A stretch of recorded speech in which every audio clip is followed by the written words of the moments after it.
Whoa, wait, what the hell just happened there? Did that bird just cough up a fur ball? Yep, sure did.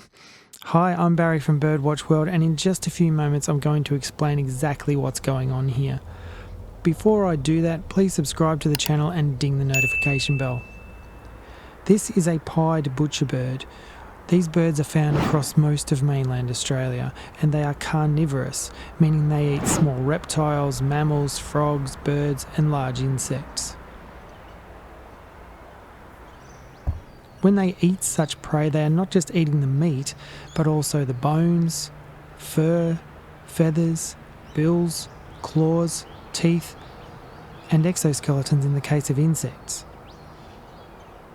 This matter is not able to be digested by the birds and so forms a pellet inside their gizzards. The gizzard is the lower part of a bird's two-part stomach that has thick, muscular walls for grinding and softening food. If you'd like to learn more about the digestive systems of birds, read my article on birdwatchworld.com. There's a link in the video description. Pellet formation is a common thing among carnivorous birds such as owls, hawks, grouse, nightjars, swifts, and many passerines or songbirds. Pellet vomiting happens all the time, it's just that we don't see it that often. This was the first time that I have ever seen this behaviour, and I was happy to be filming at the time.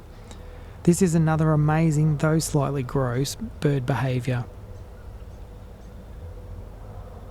What other gross bird behaviours have you seen?